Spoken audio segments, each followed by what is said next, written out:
we're still going. What happened? Well, hello, everybody. We're back. How you guys all doing? Hello. I'm getting feedback from somewhere. Hi. You'd think we'd have it together by episode 71. Yeah, I don't know what's going But on. no. It sounds okay to me. Okay. Yeah, sounds good to me too. I'm getting feedback from something here. Hi. Hello. Okay. Hi, everybody. Hi, Kim. Hi, I Anthony. think I fixed it. Hello, guys. Okay, we're back. Welcome to the Secrets Chronicles, Paranormal Historians, where the history meets the paranormal. Hey, I say it all one breath now. Meets the chaos. Yeah, welcome. Yeah. Oh how's everybody doing tonight? We got a great guest, and so you know a thing. So, what did you investigate this weekend? Anybody? No, I'm talking to you, ladies. Today is Kim's anniversary. Happy anniversary, Kim. Oh, happy anniversary! Oh, thank you both. Welcome. Yes, Nice. 8 spooky years together. And I always, so years. it was a requirement for my bridal shower to be at a haunted location, and it was a requirement that my wedding be at a haunted location. My family, my family was like, "Okay, Kim, whatever." But and I didn't tell my daughter that because my daughter got married at the same place that Kim got married, but I did not tell my daughter because she's the opposite. Right. Well, she should have realized when you walked in with your recorder. Jenny, you walked in with your recorder pinned to your dress. You should have realized something. No, I did. No, I did. At your wedding. Do you or don't you? Shh. Let's play back. You know, I went through the wedding video footage later on. Yeah, you know. It's like, do you or don't you? Anybody in the audience eject? Aw, Kim, what'd you do? What'd you do for your anniversary? Yeah. Oh, we just went out to dinner last night. Yeah, nothing really special. We went out to dinner at in Morristown. Yeah. Oh. But I'll be honest, like it's so easy to find haunted places in New Jersey. Like you wouldn't even know. I feel like everything at this point. I'm just like, oh yeah, there's spirits there. Yeah, there's spirits there. I'm like, hey, Kyle, find a haunted location in New Jersey. No, I agree with you. Easy, totally. Very easy. Well, yeah, Costco haunted. No, I'm kidding. I just married in New Jersey my first time, so I've been haunted in New Jersey also. Yeah. Oh yeah. Easy to do. By an ex. Do. Okay. So my anniversary is next Tuesday, which is so funny because we're like a week apart on Tuesday. It's like, I know. Wow. That's so cool. I love that. Yeah, February. You're 8 years also? So romantic. 30 years next Tuesday. 30 I know. I was like 5 when I got married. That's what I say. You were 5, huh? I was 5 years old. Yeah. Wow. Okay. Yeah. You're in love, I guess. I don't know. Yeah, well, it's February. I wore the love ghost tonight for everybody for Valentine's Day and for anniversaries. I finally found one of my, hey, look at this. Forget about it. Forget about it. It's a classic. Yeah, I finally found my shirt. You know, everything's getting buried in drawers in this house. I don't know. It's like something gets washed, gets pushed in the drawer. Something gets washed, gets pushed, and they think it's back. And before you know, everything's in the back of the drawer that I use. I hear that. So, Kim. Okay. I was gonna say. Never mind. Go ahead. Valentine's Day was okay for us. I mean, sushi. Nice. So we did, and we had the grandson. So that was it was me, my wife, my grandson, and my son. Valentine's Day. Hey, can't beat that. My sushi. I know. Yeah, Jenny going yuck. Adam is asking, do y'all know y'all? Ooh, that's a Southern thing. Whew, that was a little weird coming out. Do you all know the term they use for a bridal shower in Ireland? I don't. I'm Googling like a hen party. Oh, it's AI is saying kitchen party or kitchen tea. Is that what you mean, Adam? Kitchen tea. Like it's in like a stag do and a hen party. What? Hen shower. Hen oh my God, hen shower, hen do. Yeah. Shower her with shamrocks. Okay. Yeah, hen party. Yeah, that's what hen party. Yeah, Adam, okay. That's what he was talking about. Yeah. Hen party. Nice. Okay. Nice. That sounds about right. And then what's a bachelor party? Rooster party? Stag do. Stag do? Okay. Yeah. All right. Now we're learning new words from new phrases from Ireland. Why? I know. Why did that come up? Yeah. Whatever. Well, it's been crazy. No, I mentioned my bridal shower had to be haunted too. So I did mention my bridal shower and the wedding venue. That's true. That's true. Yeah. I forgot. Yeah. So speaking of forgetting and things being a little weird, is there some kind of, we ask you this every week, Kim, but is something wicked weird going on? Because I have had a couple of days. Wow. Oh, energetically. Well, yeah, because you know me and never do. I'm always like, today is the Lunar New Year. So happy Lunar New Year.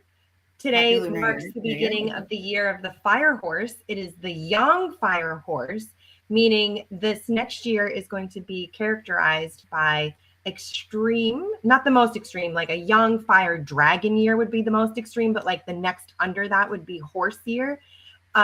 Transitions, transformations, passion, creation, people standing up for their freedoms, like a horse, standing up for their freedoms, maybe being a little stubborn, structures crumbling down. Sound familiar? And so yeah, this next year is going to be really fast, really external, a lot going on. So good for business, but make sure to stay grounded this next year. It's going to be really, really, really important to stay grounded in the upcoming year. So that may be something you're tapping into. It's the new moon tonight. That's fun. Yeah, it could be. Or maybe I just had a bad string of luck the last couple of days, which isn't like me at all. I was on my way to an event Friday night with our friends Richard and Kara and Gail, and I got a flat tire. And never have ever, so couldn't make it. And then today I broke my finger. So it was Oh my. It's pull like out black. The stage. Get that stage going. Yeah. So I mean, it's not serious. I'm left-handed, so that's good. But crazy. Just a stupid accident, Well, I don't know. We were just at the convent tattoo shop. Oh, we can talk to our guest about this. Yes, and yes, she's gonna have a lot to say about it. There's a ring of fire eclipse coming up. It's going to be like in Antarctica a little bit and like Australia, if I'm not mistaken. But yeah, ring of fire eclipse, super fun. That sounds like a song. Ring of fire. Where's everybody tonight? Oh no, I'm so sorry about your finger, Jenny. Oh yeah, it's fine. Well, and the tire, that's a bummer. That's a little one. I've broken 8 bones. Can you believe it? Oh man. Well, try meat. Try some meat. I'm that person. I'm a little bit of a thrill seeker. Yeah, try some meat. Try eating some meat. Yeah, try some meat. Not gonna happen. That is real. You put some meat in your bone. You won't break. Not gonna happen. All right. I mean, we got to get to our guest because she's sitting in Universal. Get to our guest, I want her thoughts on Studios right now, waiting to talk to us. Yes. And so, Jenny, do you want the honors? I would love to have. We have a repeat guest, one of our rare. It's very rare in 71 episodes that we have anybody come back on, and so she's in for more. When she's back for more. Doesn't know what she's in for. No, she does. She must love the abuse because she came back. Well, last time she was here, Kim wasn't here, and I was crushed by that because the whole time I was thinking, "Oh, I wish Kim were here. I wish Kim were here." It's always like the guest that you wish somebody was here for. I don't know. Kim might have been here. I was here. Yeah, I met our guest before. Oh, Shannon, you weren't here for Shannon. Sorry. Yeah, Shannon. My bad. Okay. They're best friends, her and Shannon. Yeah, it was Shannon that I wished you were there for. Sorry, you're right. You were here. 71 episodes. You can't expect me to remember it all. No, that's a lot. Not not without any meat in your veins. So. Oh my God. Oh, We'll get to this later, but let me introduce her. Okay, everybody, welcome back. Medium Bianca Rose. Hey, here she is. We're getting crazy tonight. So. Hi, Bianca. Thanks nice for coming to meet you again. Thank you for having me. Now. Okay, now I remember. It's all coming back. It's all coming back, Jenny. Yeah. It is actually. It really is coming back. I love it. Okay, look who's here. 305 in the house. So welcome back. Thank you. She's right now in Universal Studios. It's the first for us. Look at this. Look at this. OMG, Bianca Rose. I know. They're like, you got her? Like, we did twice. Yeah. Welcome back. The 305, they know half our guests, so. Hello, everyone. That's Armando. It's Armando and Jenny. To 305. They're going to tell us which one it is, I'm sure. But I've been seeing back. you all over the place. And I mean, when I contacted you again and you just getting back from a long weekend, you and Shannon I seen some of your videos on the car and everything. You guys have a good time when you go out, huh? We do. We do have a lot of fun. Right now, me and her are working on a secret endeavor. No one knows what we are doing, and no one will know what we are doing for, who knows? It could be 2 years, could be 3 years. We'll see. It's however long it takes me. Yeah. Love it. Nice. Takes what it takes. You know, sometimes you can't rush to make something perfect. And right. It's very important, and it is top secret. It's good. We can't wait to see it. It will be revealed eventually once things are done and complete. Yeah, and then we'll have both you guys on at the same time to discuss what you guys had. Yes, definitely. Absolutely. Yeah. That'd be awesome. Oh my gosh, now you've piqued my curiosity. Right. I'm like, is this a show? Right? Is it I know. Is it a show? Is it what is it? We could call it a project. We could call it an experiment. An experiment? Okay. Yeah. Cool. I like it. Yeah. I like experiments. We'll get there. Don't worry, I promise. Yeah. You'll get back to us on that. We'll be able to talk about it. We're gonna be bothering you. You got to advertise on this show. I definitely, absolutely. It's just gonna take a lot of time and a lot of work. I will be traveling monthly for the next year to complete phase 1. Okay. I'm loving this even more. I know. How vague it is. I'm like, yeah, I'm in. Whatever this is, I'm in. Like, this sounds great. I love it. And if you feel to work with someone who's that close to you, there's nothing better. Nothing. Yeah. If I were to pick anybody, it's her. It's literally just me and her, and that's it. Yeah. Awesome. I know exactly how you feel about these two. Yeah, we're stuck with each other, unfortunately. Yeah, it's like anything you say, I'm really. in. Oh my gosh. Yeah, we met each other for a reason. Absolutely. Yeah. So tell us where you are. What's going on right now? I am in, because everyone is so loud. So I'm in Universal Studios right now. So I really apologize to anyone who hears a lot of backfeed. I was way deeper in the park in a different cafe, but they were going to close by 9:30, and I did not want to be walking through the streets because Mardi Gras is going on right now. So it is quite the party out there, and I didn't know how that was going to plan out. So what I did just now is I ran with my backpack on through the park as fast as I could to City Walk, where it's like that big strip of restaurants and everything. And I found a Starbucks that's open longer. It's just loud though, but it works. All good. Yeah, it's okay. We can't really hear much going on in the background. Yeah, we don't hear nothing. It sounds all right on our end. My plan was not to be here. It was to be back at the resort itself, but all of my reservations and things shifted, so we are here instead. Great. Well, no worries. We appreciate that you came on anyway. Like, absolutely. She's on vacation. She came on. We're lucky. Absolutely. You are. Well, You are the only thing I allowed into my life this week, aside from Universal. Thank you. So that's I love awesome. it.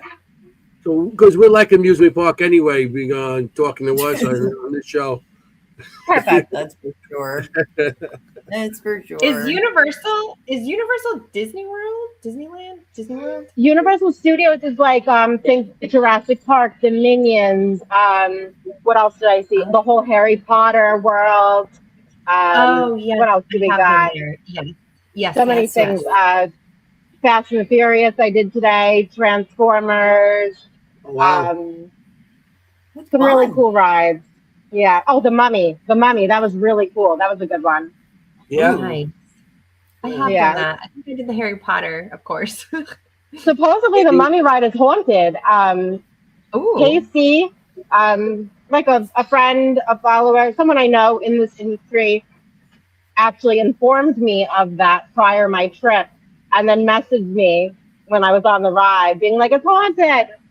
So I could definitely see that because it's all based on like a curse. I could see it being like kind of, where we literally conjure that and pull that in.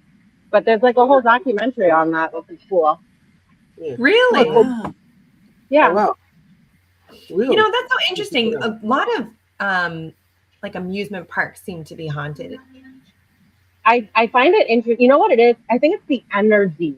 It's like this energetic force that you are feeding constantly over and over and over. And then people are coming with their emotions as well, pouring that into it.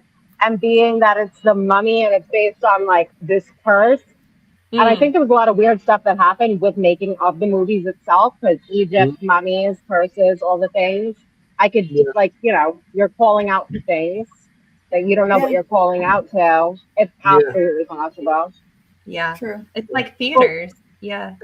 I mean, and I feel because of the energy that it's in these parks, that could draw things also. There's so much energy of happiness and stuff, and maybe some sorrow, but a lot of happiness. Plus, well, down that area too, all the amusement parks are built on swampland.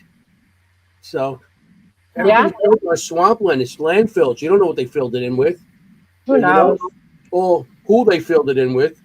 Right. You know what I'm talking about? There might be something down underneath those fields. 305 is mentioning that the restaurant PN, I don't know if that's supposed to say on or PN, on City Walk is haunted also. PN City Walk. Yeah, they're from Florida. Yeah. I'm not sure which one that is. I'm right next to Bubba Gump's right now. Bubba Gump's? Oh. Yeah, Bubba Gump's. There's a bunch of stuff next to me over here. So do you seek out haunted places even on vacation, or do you avoid them? If I'm on vacation, definitely. There's no time on this vacation. There's like hardly enough time in a day to like try to get on through as many rides as you'd like, So unfortunately not on this vacation, but on other vacations, always, definitely. Always. Yeah, like Kim with their bridal shower, right? Cool. Okay. Yeah, I agree. She said it's called Big Fire. Big Fire. What is it called? The Big Fire. Big Fire. No, she's like, look, when I walk out of here, I'll look and see if it's in the vicinity where I am. But I'm sure it is. Oh, here. She's got more info here. Okay. Emerald. Okay. So it used to be Emeralds, and now it's Big Fire, and they have Paranormal Activity. Check it out. It's in City Walk. Oh, I'll definitely check it out. I'll be here all week. Yeah. And report back, please. We want to know. Definitely. I'll let you know. That's awesome. That's awesome. So how long are you're still there for a couple more days, or? I'm here until I fly back on Saturday, the 21st. Nice. Yeah, so I still have to hit up. Today was literally like day one inside the park. So I have quite a few more days to go. That's great. That's awesome. That's awesome. Yeah. Jealous, envious, Yeah, we're supposed to go away next weekend for our anniversary, and I'm so excited for like one night. Like we're gonna be away like Saturday night, and I'm already excited. I mean, it's very high energy, though. There's a lot of people. That's for sure. It's winter break right now, so everybody's here. Mm-hmm. Yeah. And like you said, it's probably loud, and I hope you can It hear is. us. Good. I can hear you perfectly fine. Just energetically, I get like overwhelmed. Like too many people around me. Like back up a little. Yeah. I get the Yeah. same way. I don't like too many people around me. I get a little jittery, and I have to get away. I agree. Jenny knows. If we're doing like a big seance, everybody's in the room. Has nothing to do with the haunting. He just doesn't like people. No, I'm kidding. Yeah, because I'm on the same page. Yeah, I agree. The living's what you got to watch out for. Yes. They don't want to go right into your face and right then and there, and they're dead. They could still do the thing, but Yeah. not the same.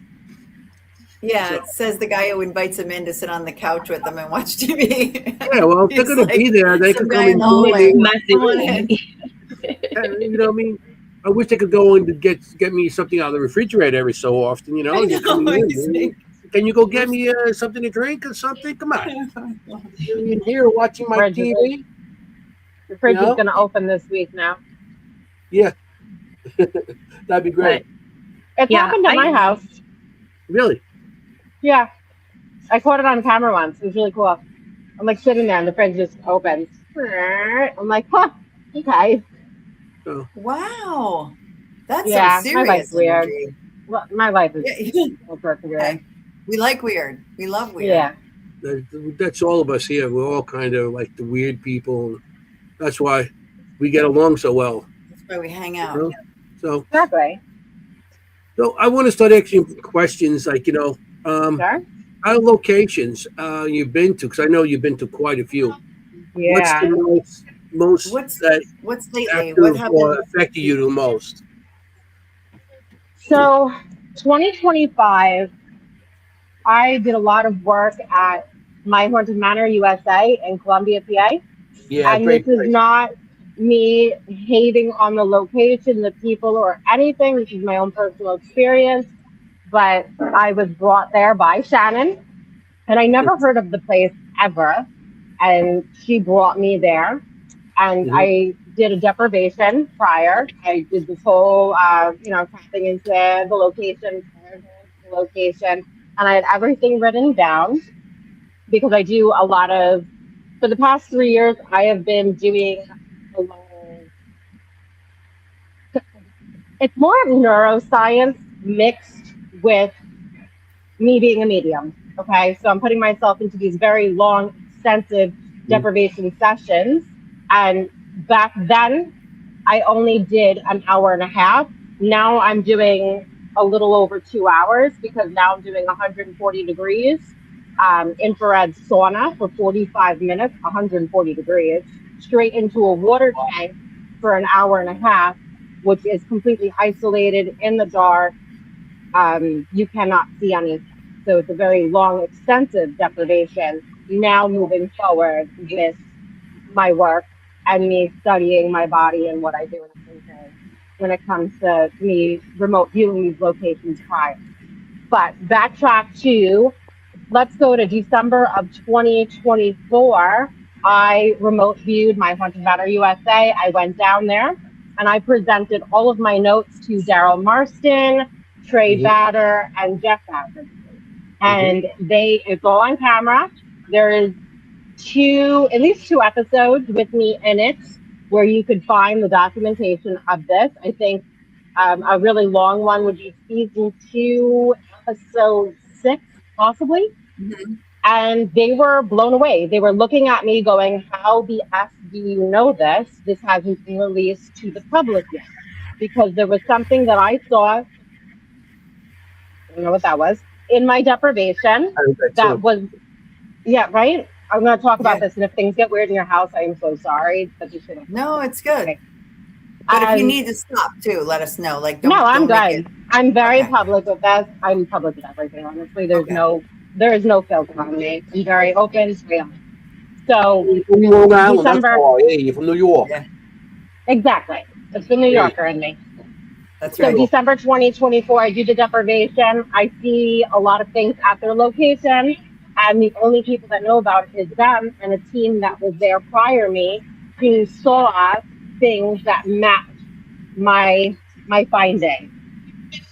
I did not know that it was going to impact my life in a very, very negative way, like bad, really, really bad. Yeah. So I discovered this being there. They call her like the naked lady. She crawls around. She has no gender parts. Her hair is kind of hanging in front of her face.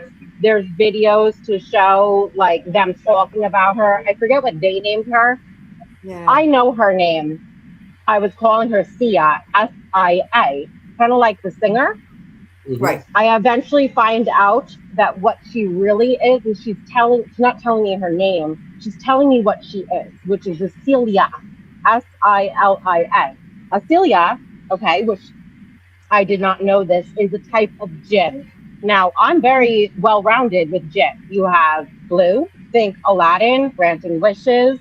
Then you want to go to green. That could go both ways. We could be good, we could be bad. And then moving forward, you've got black and red, which is really, really, really bad. You don't want to encounter that. That's like same level as like demonic entities. Okay. Okay. This is something that I didn't know existed, as my throat is being cut off. It is this female version of a jinn that is extremely rare. It is very hard to find. I had no idea something like this even existed, and it's called a celiac. And that is what I discovered there. But the biggest question is, why is that even there to begin with? You know, Pennsylvania, Columbia, PA. I don't know what's happening.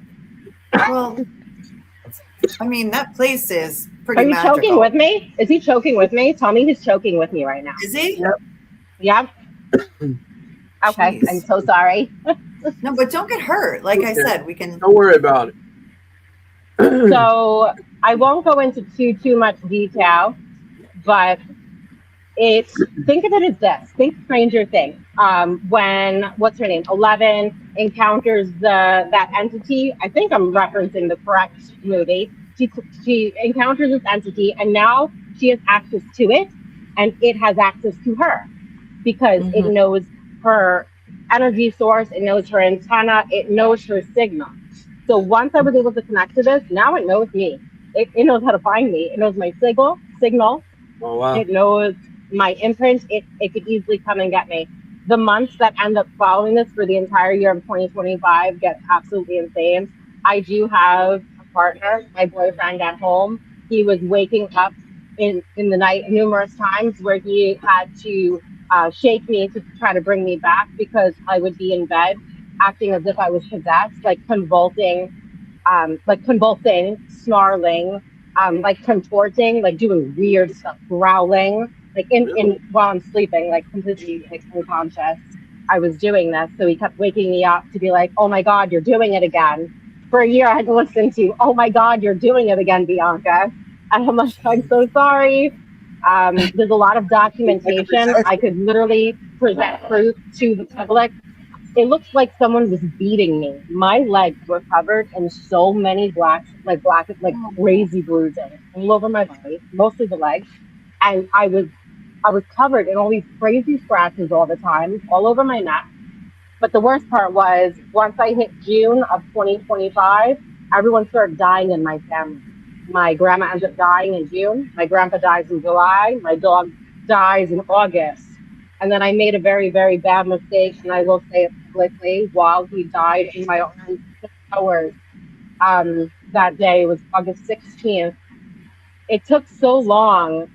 Every time he would go to take his last breath, it was like as if something like breathed into him to just keep him a little bit longer with me, to torture him. It was the most disturbing experience of my life. I started to cry and scream to the other side, like I was screaming to my ancestors, my family, God, whatever, like anything, to just let him cross over already, like let him be with the family, let him go. And I said, "Don't do this to him anymore. Just take me instead." He took his last breath. I felt him go through me. My ears did this ringing, which makes so much sense now. Now I know when your ears ring, it means that the energy is shifting through you, and that is why your ears ring. And I learned that from my dog. But 2025 was the worst year of my life because of whatever I encountered there, which is her. it took me so long to reclaim myself. I had to do literally like some magic, like with candles and strings and crazy stuff on my front lawn, and prayed to various things out there in the universe to reclaim my sovereignty, to be able to like get my life back again. I kid you not. I swear on everything, those things. So that was probably the most intense experience in my work compared to anything that I've ever had to experience. The only other thing that I could compare this to is my childhood, growing up in Patchogue, whatever it is that I let in the previous episode, Duppy. Yeah. Okay. That's the only other thing I could compare this to a degree. If that makes, that's the only other thing I can compare this to. So that is probably the worst location that I've ever worked at, only because of whatever it is that I tried to do a lot of research to figure out why is this here, what happened, and so forth. And there's a lot of strings that I was able to tie together because of the witches at Chicky's Rock. I don't believe it's 3 witches. I believe it's 1 witch. I believe they killed her. They tortured her. She's so freaking pissed. She wanted revenge on the. She summoned it. And it is there. It's not just there at my haunted manor. It is there amongst the entire town. I was able to pick up on the plague of crazy like locust things or whatever the hell flew into the town. I was able to pick up on a train that nobody knew existed, that they were able to dig up the evidence that crashed. I think it was like a little bit more in the woods. I was able to pick up on all these. So it's not just that one story. I was able to present them an entire novel of their town's history, not knowing anything, but through deprivation, through allowing myself to tap into the location and the town's consciousness, its memory, its imprint, its energy. It is, it's a living, breathing being. Energy never dies. So it changed my life drastically, and I wouldn't go back and change it. I wouldn't, because everything happens for a reason. It's all part of my journey. But I think the worst thing was people losing their lives around me, obviously. And I know it was because of me. There's so much more I can give you tied to it. Like, there's a lot of weird things, evidence, all sorts of crazy things that occur as well, besides what I've said to you. There's a lot to it. But yeah, it was a rough year. But it is what it is, Yeah. I mean, you lived through it, so now you learned a little bit from it also. And, It happens. I mean, my line of work is very dangerous. There's always the chance that I'm going to connect to something that is not that great. Especially not when I do readings for clients, although who knows, sometimes you could find something at someone's, but it's usually the locations. You don't know what you're going to find there. And I open up to everything because it's my job. I have to see what there is. Right. Right. I have a few questions, Bianca. So why do you think she was so vengeful of you? That's the part I don't understand. I fought with her constantly. I'm like, I don't know what you want from me. I'm just trying to tell your story. Don't you want the truth to be told? Don't you want me to have your story told? Like, meaning like not her per se, but the witch itself, the witch who summoned her. Like, I figured maybe she wanted her story to be told. And I kept trying to tell her, like, I'm not trying to get rid of you. I'm not coming in to cleanse you. I'm literally just telling your story. And I don't know. I really don't know. And that was the big thing. Like, I couldn't understand why I got targeted. I think it's because I revealed this huge secret that no one maybe was supposed to know about. I was able to actually pick up on the real truth behind everything. And I think the witch, she doesn't want that curse to ever be uplifted. She wants it to stay because of what happened to her. So, I'm a threat. I was a threat. I was a threat by me bringing the truth to the table. Yeah, maybe you're the first one to see her. Doing the deprivation beforehand, do you think the deprivation leaves you more vulnerable because you are more open in the deprivation process? It's just an honest question. I'm just asking. Yeah. I think it's honestly both ways, whether in the deprivation or not. And I do the same thing in both scenarios. I open up properly. I'm opening up 100% to the location, anything that resides there. I do call in and I ask for protection to protect me. And I do, it's my same opening, whether it's for a reading or for a location. It's just when you're in a deprivation, I don't know, it's really cool. You are literally going, like, I call it the upside down. You are literally going into the dark abyss, and you get to see everything. Yeah. And I feel like it's so different than being at the location. I love doing that. I love it. Kimm, you've done it? No, but I know what you mean when you're in whatever it is, because some people use other things to get them like in that clear, pure space. And when you're in that like total clear space where like you almost don't even exist, sort of like nothing exists, like time doesn't exist, because time really doesn't exist when you're doing readings anyway. Like space doesn't exist really, honestly, when you're doing readings anyway. So like when you can kind of fully merge into that space, I know what you mean. I mean, I haven't done a deprivation situation, but I know what you mean, like getting to that place where it's just so, or origin, you know what I mean? Yeah, you are fully gone from, it's like going into a full trance state. You are seeing through other people's eyes. You are living their experiences. You are no longer, it's like back and forth. You are in your body in that space, in that time period, wherever it is you are going. And then you are also seeing things from their eyes, their experiences. You are literally getting to see everything, 100%. Yeah. I can almost kind of imagine it like when you read a book, you're like in the story of the book. Like you become like the princess in the book, kind of like that. Just like kind of dive in and you're like in it. That's definitely like a good comparison. When you get so into a book, it feels like you're living, whatever is happening in the book. Right. You're so immersed that you feel like I can't forget to ask you about, more about jinns, because we recently, Kimm and I went to the convent. Yeah. Have you been there? Convent I have not, but I just heard that someone was there. They said they were all talking about me there in a good way. And I know the owner was was it you? Well, I definitely was talking about you there because of the jinn that they feel is there now. So I was like, everyone's talking about me there. Yeah. I know I've heard that the owner, she wants me to come down. I know she wants me to come down there. Sophie. And I did write her an email, but from what I heard, I think something was wrong with it, so she never received my email. So I do need to collab with her, and I do need to get together with her. I just got to figure out where on earth I am spacing that in my schedule, because I'm fully booked for 2026. I bet. Aside from December. That was the only month I did not come. Wow. Yeah. Well, Kimm and I just went there to investigate a couple weeks ago. Okay.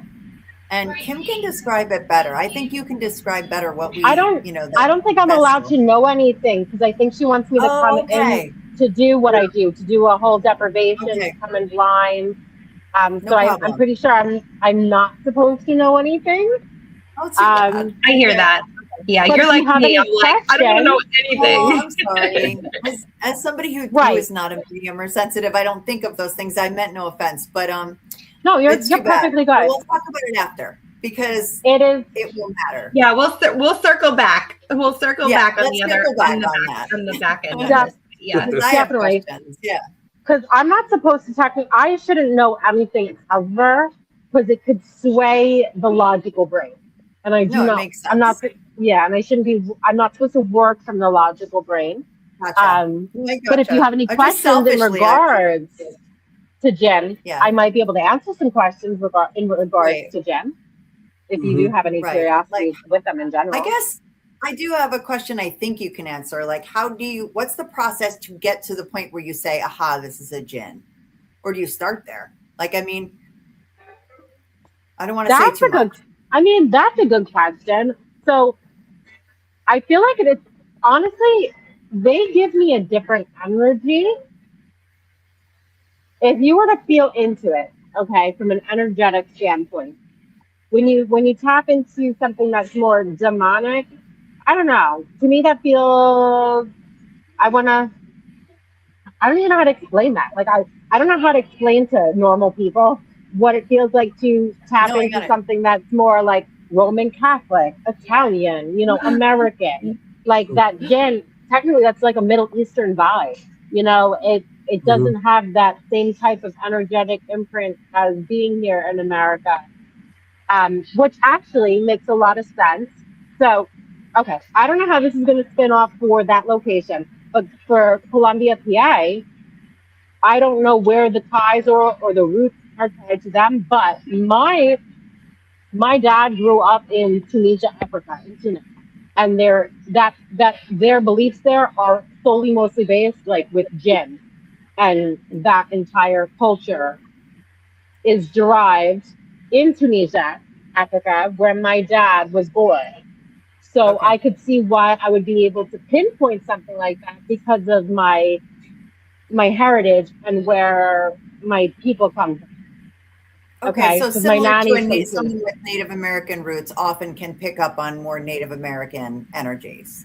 I don't know. Honestly, I don't know. Because when I go to locations, like I just did Mid-Orange, I was able to pick up on an entire tribe that's there. And I don't really know anything about the indigenous. Am I saying that correctly? I feel like I always do that wrong. And I picked up on these beings called the Wolf People. I can't remember the clan there at Mid-Orange Correctional Facility, but the tribe itself had this subset tribe that I picked up on. They told me they were the Wolf People. I saw one wolf on this side of the property, one wolf on that.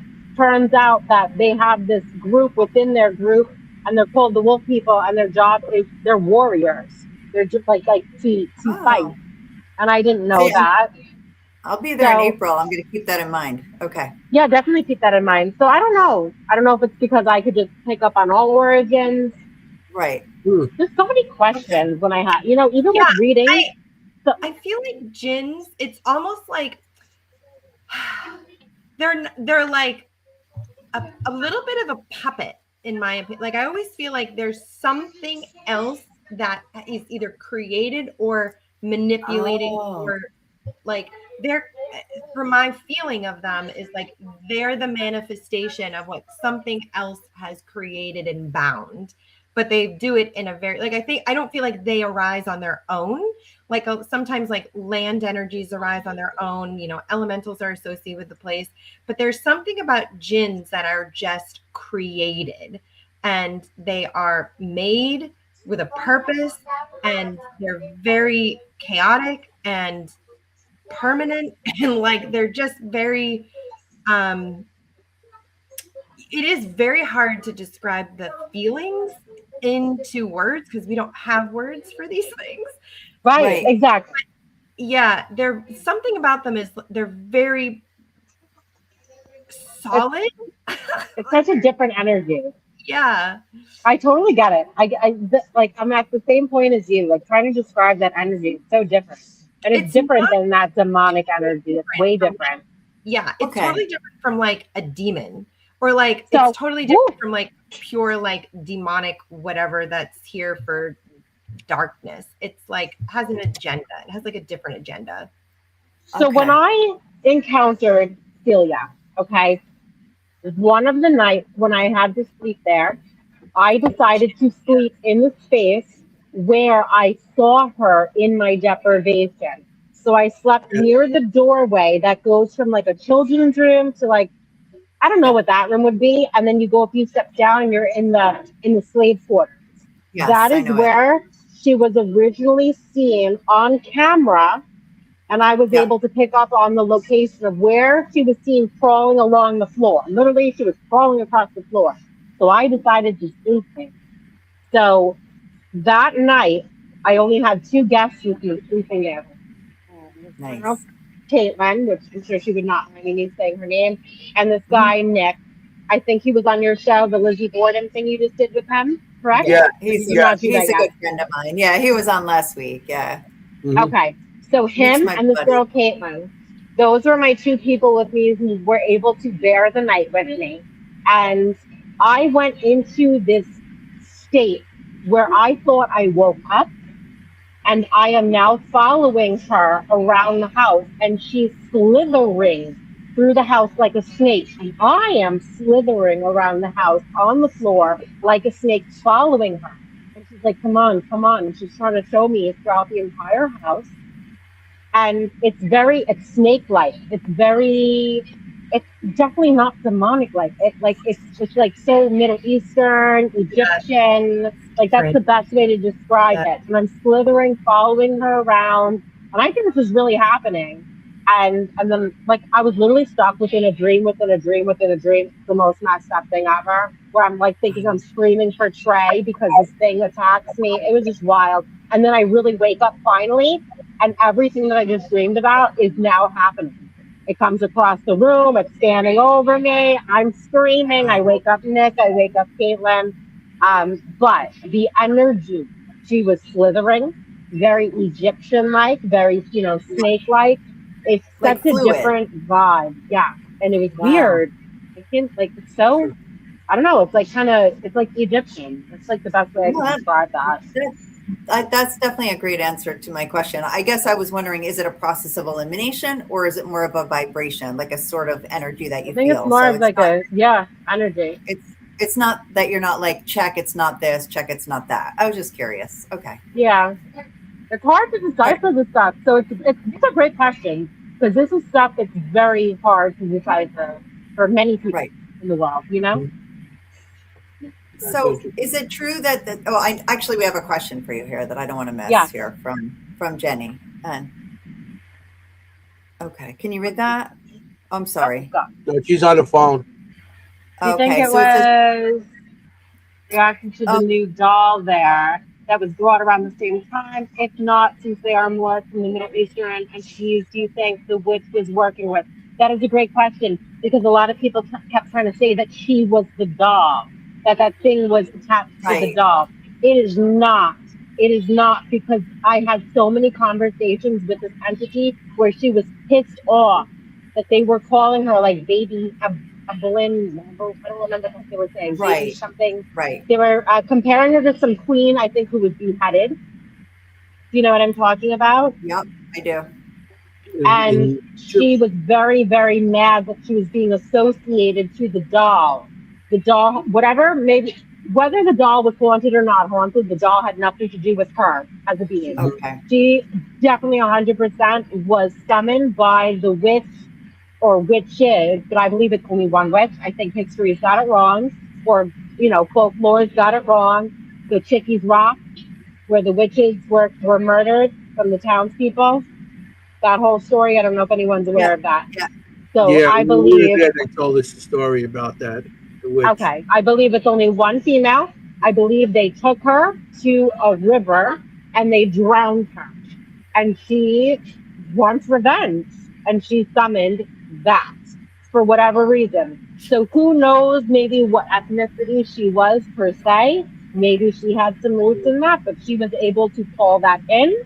And I don't think that thing is ever going away. And it needs to stay the hell away from my life because I'm done with that. Right. Yeah. So, when we were there, that doll, I was videotaping, and the doll's head a couple times looked like it was moving inside the one that's inside the coffin.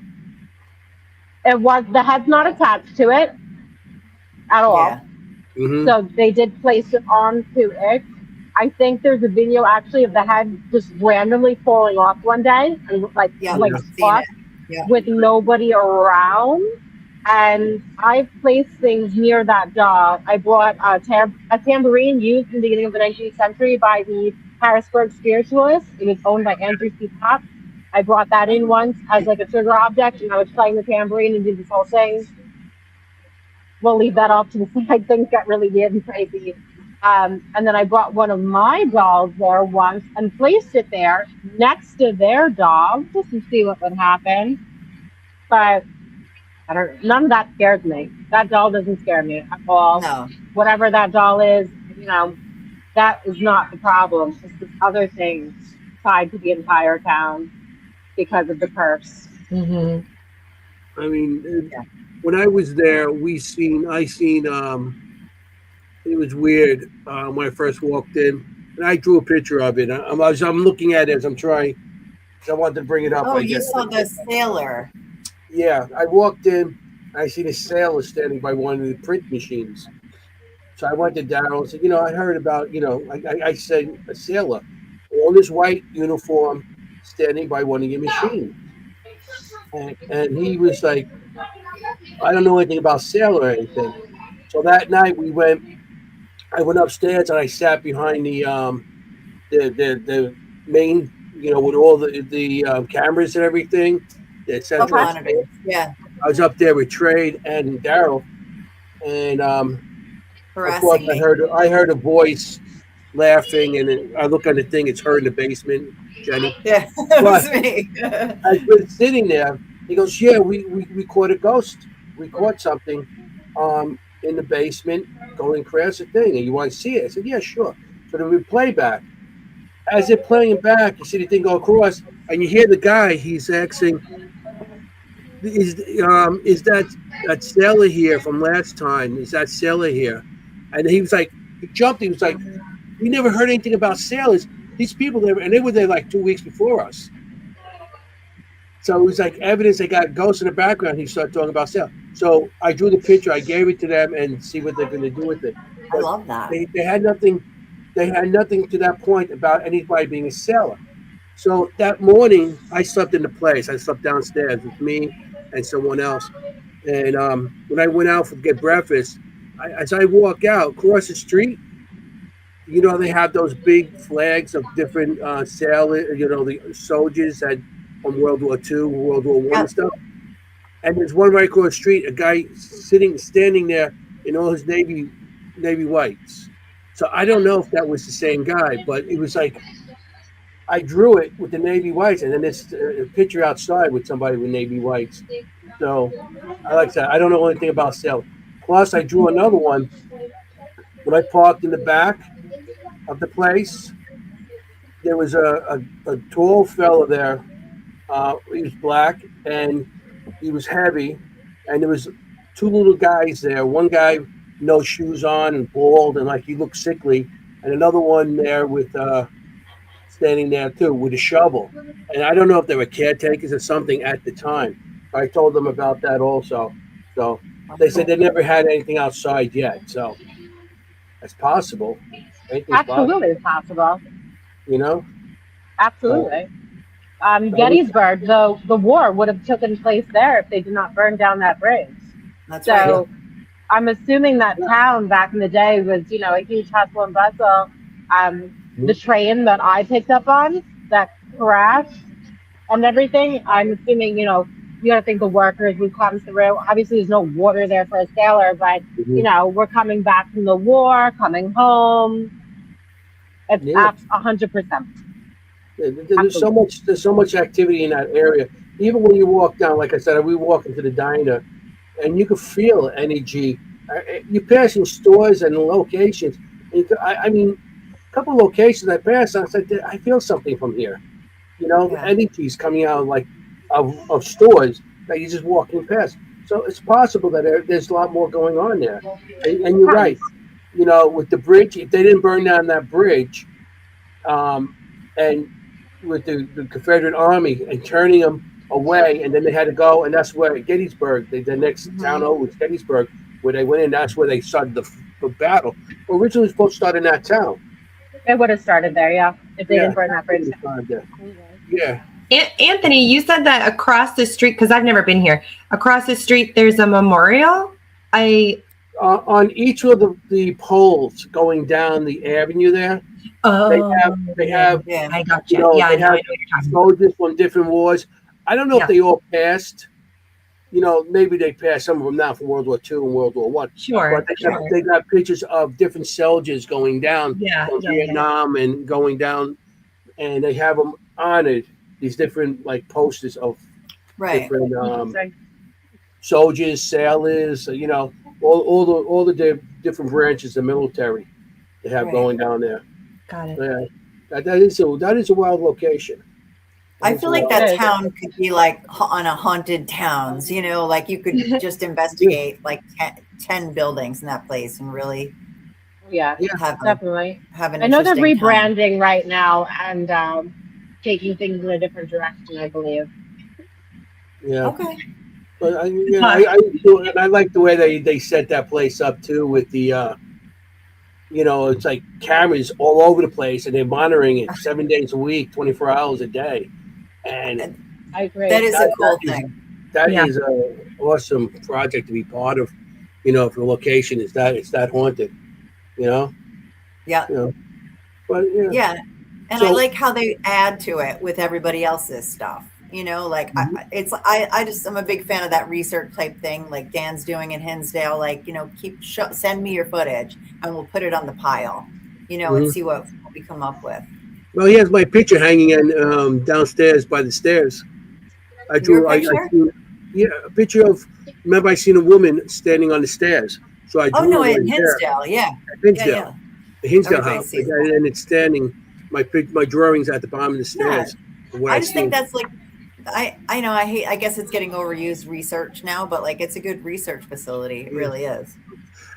So I see you're gonna be at the Hollow with us. Oh, I am. You are a featured guest. You are a headliner. Guess who's gonna be in the room with you? Yeah.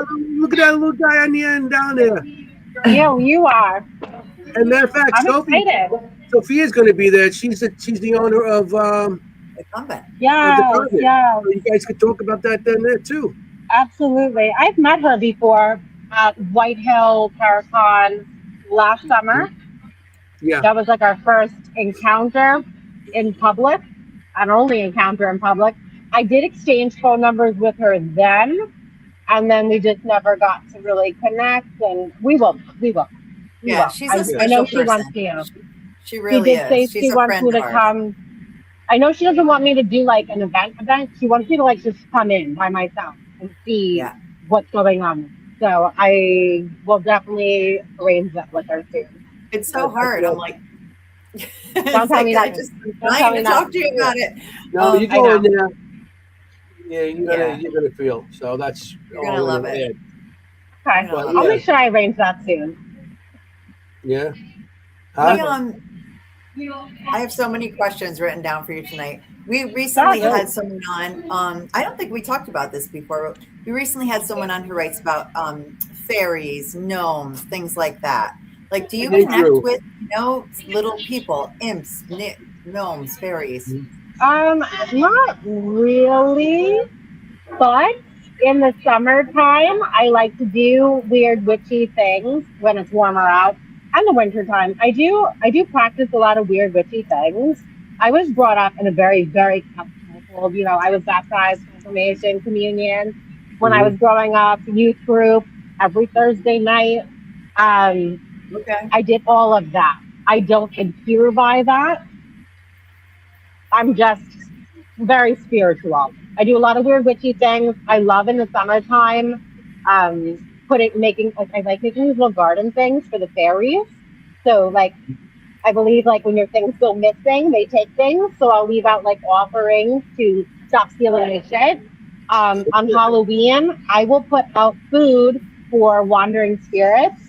I like to do some like old root things where back in the day before we carved pumpkins, they would carve big turnips and radishes and stuff. So I will take like the larger turnips and radishes, I will carve them out like you would a jack-o'-lantern, and I'll put little candles in them to light the way for any like wandering lost spirits. That's interesting.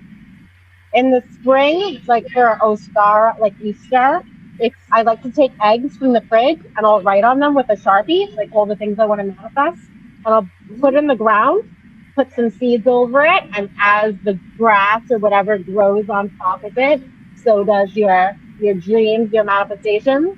I don't think I would ever want to see a gnome. That sounds kind of scary, honestly. When I was a teenager, we used to go gnome hunting, where you would drive around the neighborhood, you steal the local gnomes. Really? Oh yeah, we did that too. Exactly. I remember though once my boyfriend came inside and he was like, "Bianca, I just saw the weirdest thing ever. Like, I think I just saw like a fairy. Like he couldn't wrap his brain around." And he's like this big, muscly, bearded, tattooed guy. Like, he was like, "What on earth just happened?" I feel like we have a lot of weird stuff. Like, I'm always experiencing the alien crap, stuff that you don't want to see. Thank God I haven't experienced like Bigfoot or like a rake. Well, that's not true actually. In That's Windberg, the Grand Midway, I decided to do some crazy hike, which is like going down a cliff, and I did it because I'm crazy. And I went to the old mines that are boarded up. You can't get into the mine doors anymore, but you could open up the hatch. And I swear to God, I saw like a cannibalistic, like a rape, like a naked looking, like scary like I was so scared. And the next thing I know, I'm like getting thrown down the hill. I'm falling down the rock. And then I thought I saw, like before all that happened, I thought I saw an apparition of a man just standing there in the woods. But it was an old coal mining town, so probably but that's not as scary as the rake. Like that's the rake thing. Terrible. Oh my God, that was. I swear. No. I swear. That's crazy. Yucky. I on all fours backward. You know, I was like, I don't think so. That's the stuff I'm afraid of. That's the stuff I'm afraid of. No. But I do believe in all this, you know, the elemental stuff and the you know, all that. Why not? Why not? You know, all this other weird stuff exists in the world. So yeah, I agree. And I think what you said about your boyfriend, right, with the seeing something, right, a fairy. Yeah, he saw something outside once, and he was just like, "What on earth just happened?" Like he didn't understand. I think it's what more he common than you think. I didn't realize that till we had our guest on. And he, you know, he said more people than you think say, you know, I think I saw a fairy. It was weird. But I will make those little fairy gardens outside. I leave stuff outside all the time. Like I leave things everywhere. I do a lot of, you know, offerings outside, things of that nature. I'm very superstitious. Like if there's a pole and I'm walking with someone, we do not cut the pole. That is bad luck. We don't do that. You know, I'm very, you know, I do all the things. You Sicilian? Wait, you don't touch a pole? Is that what you said? You don't, like if you're walking by a. So say you're walking down the street and there's like a pole or a tree or a stop sign. You do not go one way and the person goes the other way around it. It's bad luck. Oh. You both have to go like you don't cut the pole, or like don't step on the crack in the sidewalk type of thing. You know, don't walk under a ladder. Mm-hmm. Oh, you don't do that. I do not do that. I do all the weird things, and I am very Italian. So I mean, first of all, how does anybody even fit underneath a ladder? I've never even been in a situation where like I might even fit under a ladder. I don't know if a big ladder, like leaning against the house. Yeah, my height. Let's forget it. It's still like not that much space, but I guess I've been on ladders that are 10 feet tall that open up into the V.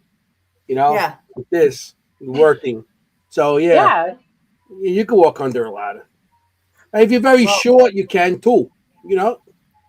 Maybe I've never had an opportunity to. Yeah, like it didn't come up in your life, right? Don't walk under the ladder. Do not walk under the ladder. I'll bring a ladder next time. I'll give you the opportunity if you want. Okay. No. Okay. Don't do it. Great. Good to know. Adam has a question for you. Yeah. He didn't start it with y'all this time. Y'all. I was making fun of. He's from Texas. Alien? He's a Texas guy. Yeah, he wants to know more about your alien. Yeah, he's an alien guy. Scare me. Okay. There is like 3 things I'm afraid of in life. Maybe 4. Okay, zombies, but I feel like that falls into like the rake and all those zombies. Terrified of zombies. I am terrified of aliens, and I am terrified of sharks. Okay. Sharks.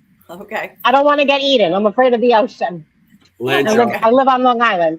Land shark. So with aliens, oh my God, I'm sorry. I don't know what's going on. No, you're fine. So aliens, I've got a few cool experiences. Now, my theory behind that, maybe because, so my theory is, because I'm a psychic medium, I wonder, my brain obviously works different than other people's brains. I would love to do some like neuro stuff where they hook a bunch of things up to my brain to see maybe how I am functioning, how I am working, especially maybe during like me doing everything. That'd be really cool. Right. But with the whole alien thing, I don't know. I've had too many experiences, so I wonder, are they able to like sense me easier? Do I give off a weird signal? Like why? Why me? So there's been a few encounters. I remember under the age of 13, having a sleepover with my friends growing up in Patchogue on that messed up street, Oak Street in Patchogue. We were having a sleepover. We were on the front lawn, and this thing literally comes down to us and goes right back up, like whoo, like really fast. Okay, like alien shit, really, really quick. But that is like the least. The least. I've had so many of those experiences. So let's go back to 2012. I do have children. I do not talk about it often because I try to keep that part of my life to the side. But I have twins. I had twins very early. I was 20 years old. It was 2012. By the time they were born, I was just turning 21. And it was the 4th of July. I'm in Medford and we're in the backyard. And this happens on the 4th of July. Okay. So I'm obviously super sober, guys. I was not hallucinating. I wasn't tripping. And I'm in the backyard. And all of a sudden, all of the fireworks completely stop. And I'm out there hanging out with a few friends. And my friend Sean at the time points up above us and he goes, "Oh my God, guys, what is that?" There is an alien spaceship, I swear to God, literally sitting feet above us, maybe like 10 feet above us, 12 feet above us, like literally just above us. And it's just stationary, just sitting there above the yard. And around the entire side are these orangish, reddish lights, circular, around the entire thing. And it's just pulsating, all of the lights, like, okay. But when he points at it, I go, "Oh my," because he's like, "Guys, what is that?" I freak out. I'm like, "Are you crazy?" I'm like, "Don't point at that thing." Within 2 seconds, this thing is gone, like faster than the speed of light. So I have two theories. Either it took off so fast that we couldn't physically see it take off because it's like the speed of light, or it put on some like invisible cloak type of thing. Yeah. It was sitting above us. The light, that is seared into my brain for the rest of my life. I will never forget that. And the way the orange lights were around the entire side, it was like just like kind of pulsating. And when he pointed at it, it knew, and it just disappeared. I will remember that for the rest of my life. So I tell this story, okay? Every 4th of July, I will tell this story to family, friends, and so forth. And over the past few years since that experience, on 2 separate occasions on the 4th of July, I like to tell the story because it happened on the 4th of July. And maybe not this summer, but maybe the summer before or the summer before that, I'm standing out on my current front lawn where I live now, and we're pointing up at the sky and I'm talking about my experience. And all of a sudden, this orange light appears in the sky, like super far away. And I'm like, "No way." I'm like, "Do you guys see that?" All of a sudden, within like the snap of a finger, it's like 20 million feet closer to us. Like it goes from there to closer. Like, woo-hoo. Like now it's closer. Like you don't even see it move. It's like, say 500 feet away. Now it's only 100 feet away and it's closer. Right. I'm like, "Screw that." I'm like, "Get in the house." And I'm like rushing everyone inside. I'm like, "Get inside, it's happening again." And I'm like freaking out. And I'm rushing everyone inside. Terrifying. Yeah. So now we will not talk about this story on the 4th of July anymore because it's happened twice. That has happened twice. As if they could hear me, like. Well, they are telepathic. And exactly. I'm gonna make a really silly joke, but they're like when they're hovering over and you saw it, they're like, "Daryl, turn on the invisibility. You're fired." Yeah, for real. Daryl, you're out. No, but I mean, Adam said here they've been known to read people's thoughts as they're hovering or near. Well, that's my theory. So I communicate with the deceased. Now, clairaudience, talking to the dead, okay, it's all in your head. It's like a telepathic conversation. So because I'm capable of doing that with spirits, why not? They're obviously able to communicate on that same wavelength of consciousness. Right. So there's got to be something to it. There has to be. And one of the other theories too is, and you pointed it out when you noticed that the light was up there and then the light was closer, is because they've a lot of it depends on what the species was that was around you. I don't know, but a lot of them have mastered space and time. So they actually can manipulate space and time. So like we can't function outside of our own space and time. I mean, we can, but like we can't because we can't like fathom it. But they've mastered it. So for them to literally be here and here the next second, like that's normal for them. Like they're just like, you just like consciously move there and you're there. And we're like, what? They move. It scares me. It honestly scares me. After you see them, have you noticed any markings on you? It's so funny. So, oh my God. So I'm in the hotel room yesterday. And on my side over here, I'm like, what the hell is that? Because I'm on my tip with my boyfriend, okay?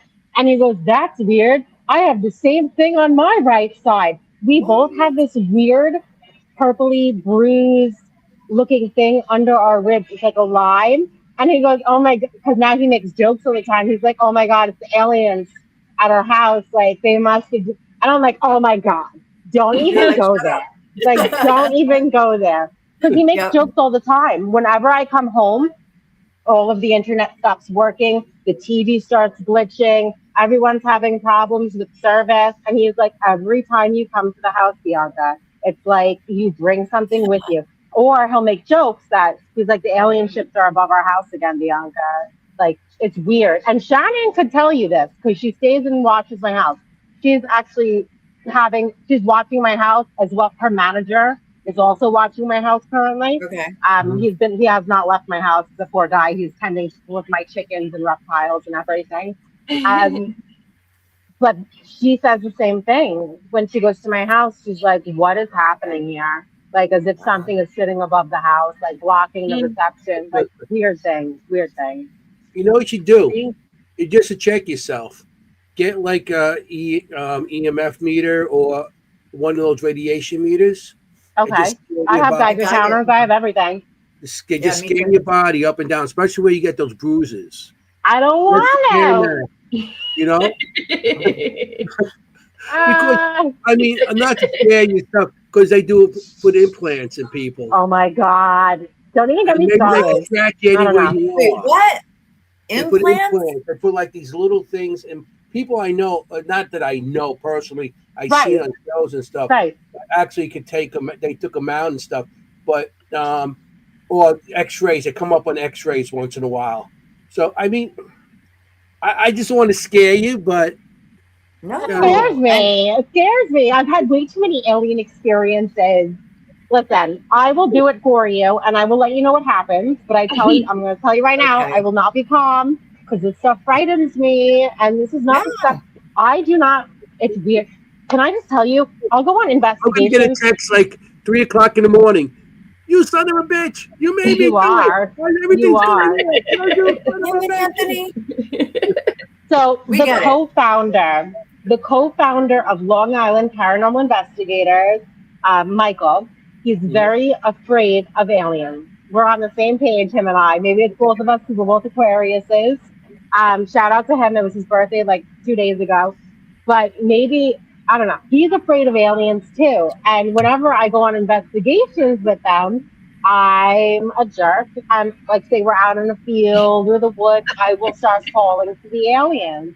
I'll be like, aliens, come to me. And he's like, don't do that, Bianca. And I've had Geiger counters. Like, I like to work with real scientific equipment because I want evidence. I like to really back up everything that I'm doing. I want tangible proof to show the world that what I'm doing is not BS. So I love working with, like, say, a Geiger counter because that's to detect radiation. And if that's going off, our skin technically should be melting off of our bodies.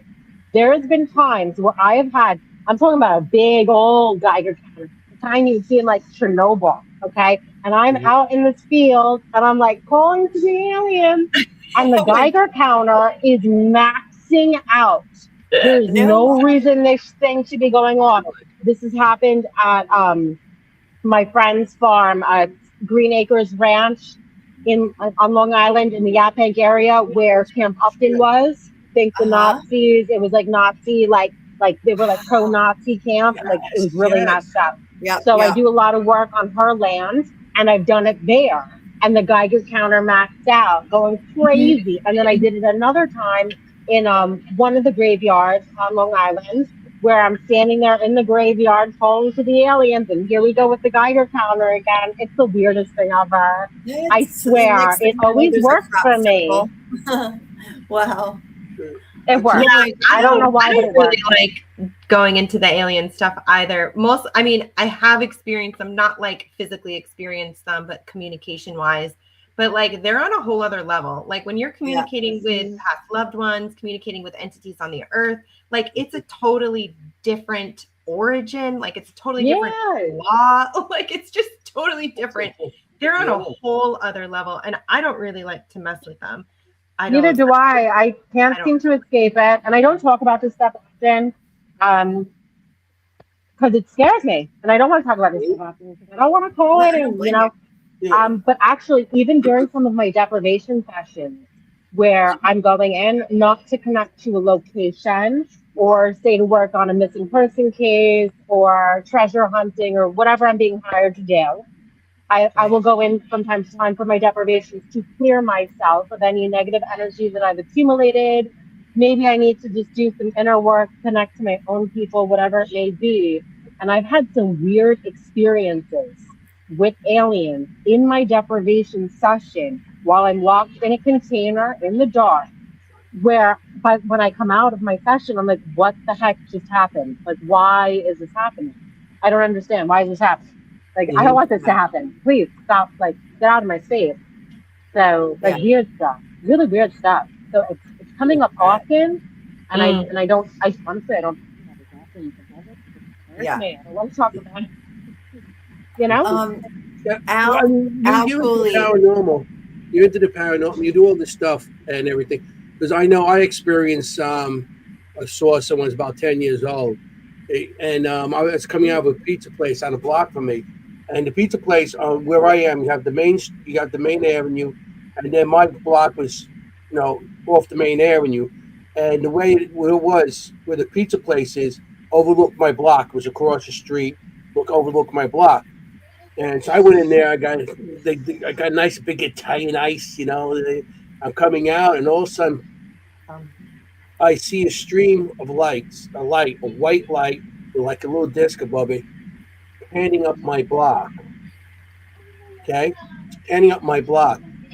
Back then, in the 70s, everybody sat outside during the summer because nobody had fans, nobody had air conditionings. Right. Okay? Everybody sat outside.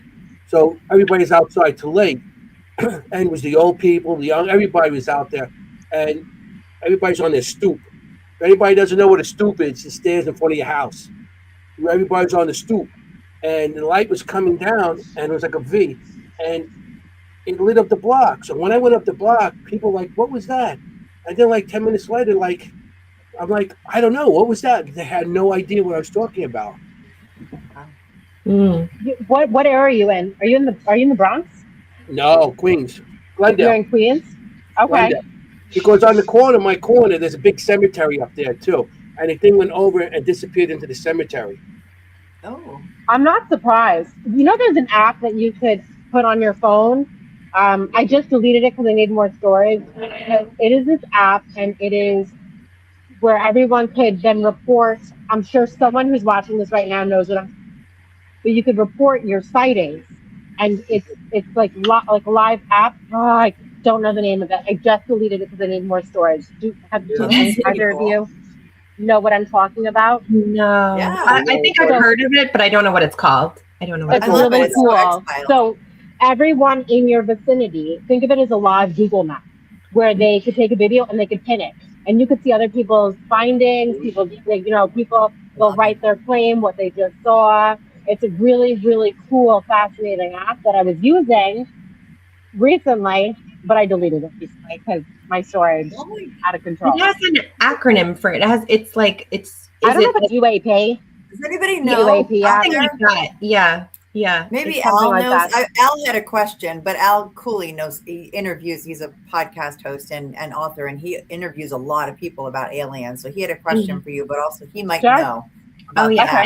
Any thoughts on hybrids? No. Any thoughts on hybrids? I have thoughts on hybrids. But any thoughts on hybrids? You mean like human and alien?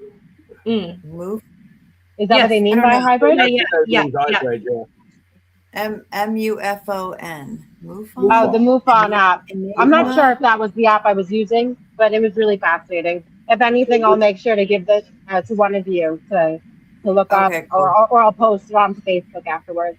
Yes, right. He said, okay, so I guess yes to the answer. Yes. Oh, wow. I haven't been human alien hybrids. Okay. Alien hybrids. Ooh. So alien, like, I'm assuming they mean like people, alien. Yeah. Breed. There's rumors that aliens, had, babies with human women and stuff like that. I can't give an opinion on that because I've never had any experiences with others where I've ever heard or met someone who was making those claims or saying those things to me personally.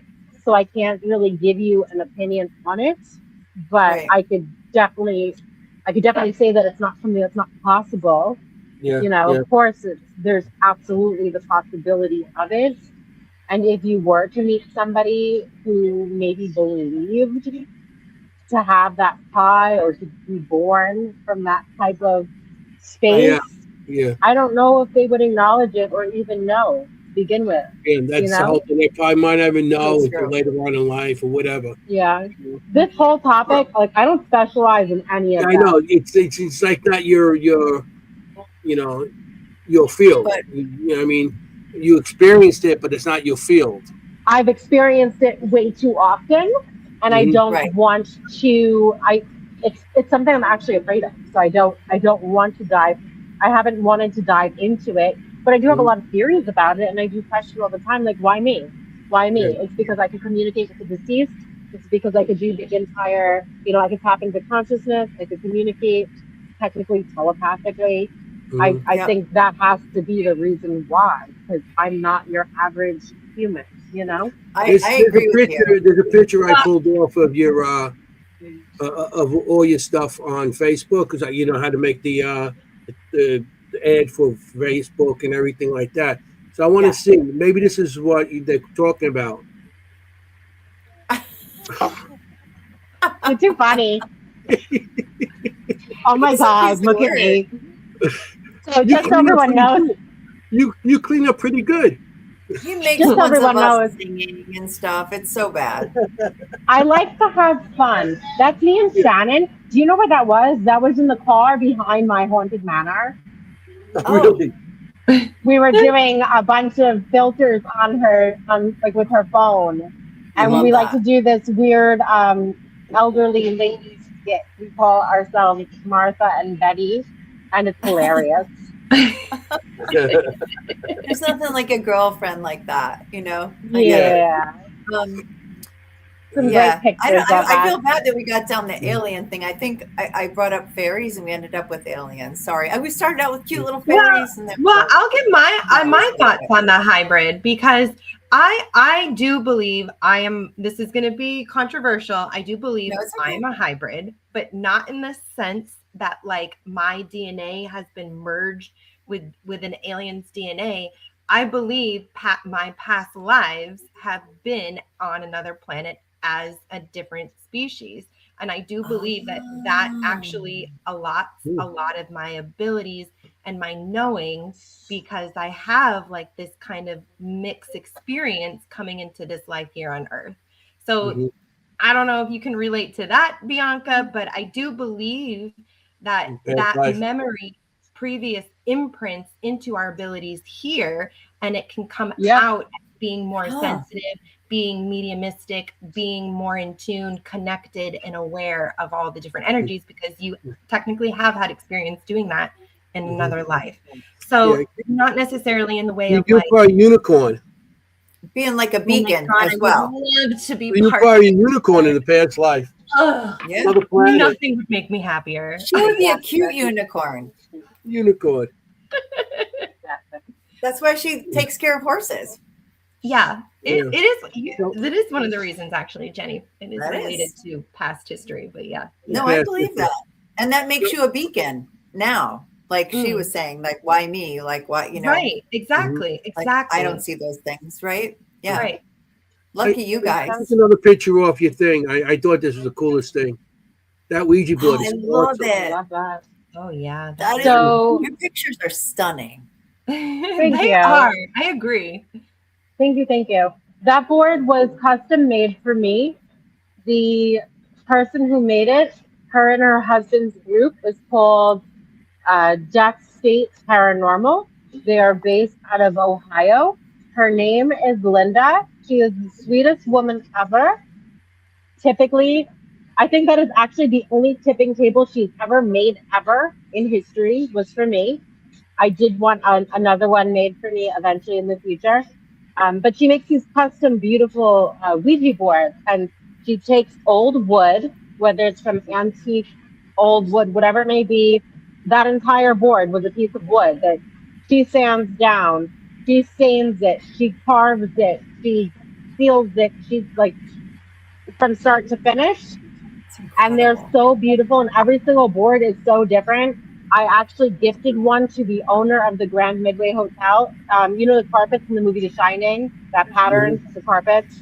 So I did an entire board of the carpet from The Shining to gift to him because hotel, you know. Right. I love for myself, I have a clown one. I have like a very witchy one with like a pentagram and all the different elements. It's super thick, gorgeous, like a big chunk of wood. I have a few of them. The you know the cartoon, the spooky skeletons dancing on the graveyard. Yes. You know the cartoon. Yeah. I have one made like that. It's really beautiful. And then I have my custom tipping table that was made for me, and I will use that during events sometimes, depending what I'm doing. Sometimes for the guest, usually it's for the guests. That board is not for me. I bring it to events for the guests. Yeah. Okay. That's cool. It's a tipping table and a Ouija board. Yeah. Yes. It's gorgeous. The planchette is on little rolly balls, like the rolly balls on that. Yep. So it slides so beautifully across it. It's really gorgeous. And the legs, they screw onto it. So I assemble the 3 legs onto it, and then I undo it all and I put it into this packaging that's made for me. But if anybody ever wants something custom made, her name is Linda. And she is Death State Paranormal based in Ohio. I think she will ship it to you. For me, I met her in the middle of Amish land multiple times, I believe, to pick up items. When I'd be on my travels, I'd stop and meet up with her. She's wonderful. She's the sweetest. Amazing. I promote them. A lot of the Paracons, I will bring their business cards with their work just to showcase it, to promote it. Yeah. Really nice. That is stunning. And it's so funny that you mentioned that you can take the legs off, because don't we all think that way? Like as investigators, right? Like, you gotta pack it up. You gotta pack it up and bring it with you. Yeah, trust me, we get that.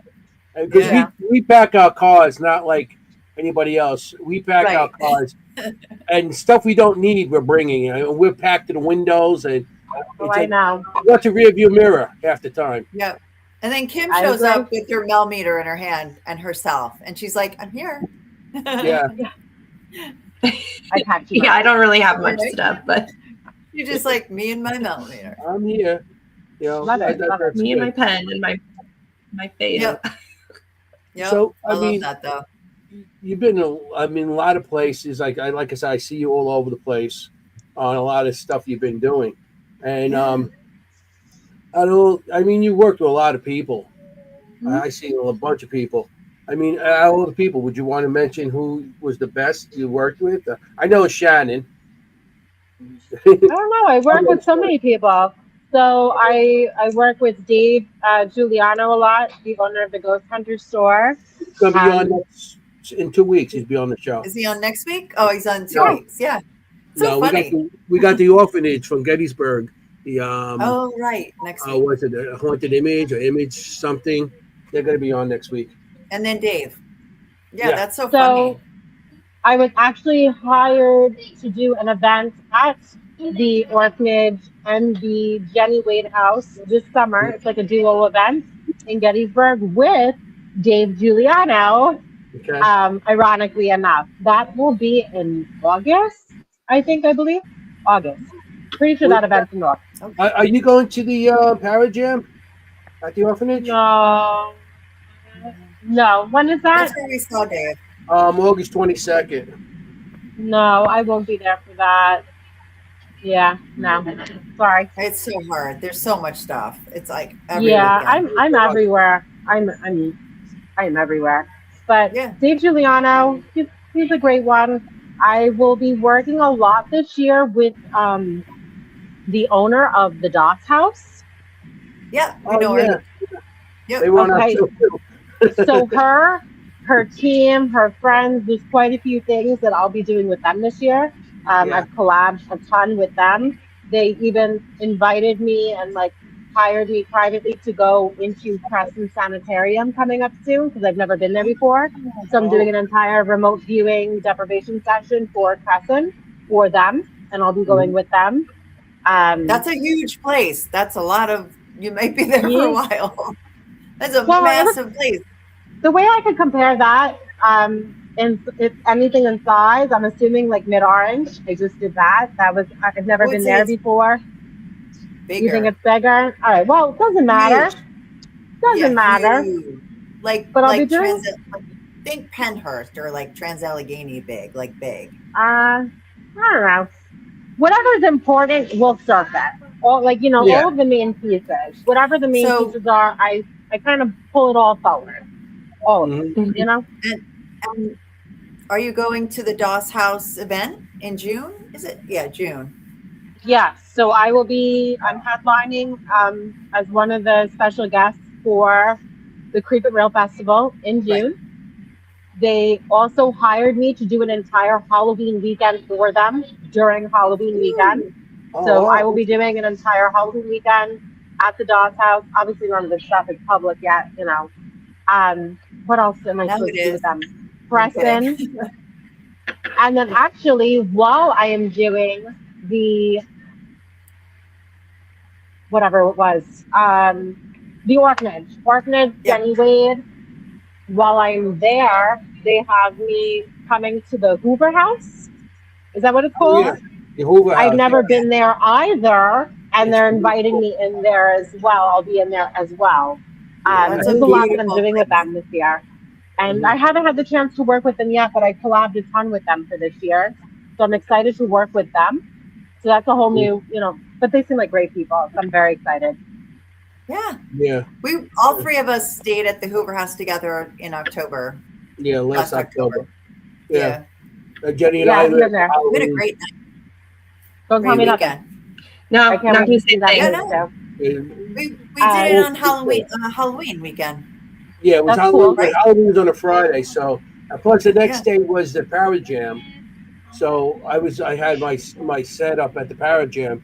So we stayed at the Hoover House the night before Halloween, went to the Parajam, set up there, and then stayed at the Hoover House again.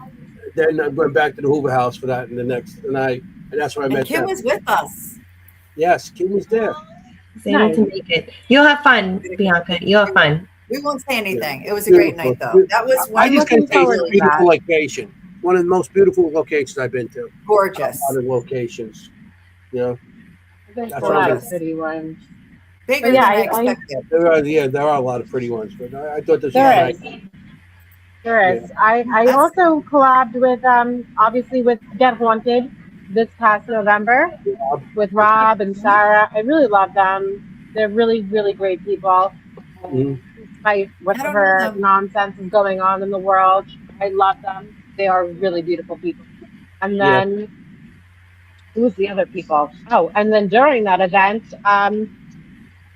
Barry Ruggerio's team it's called Para Cares.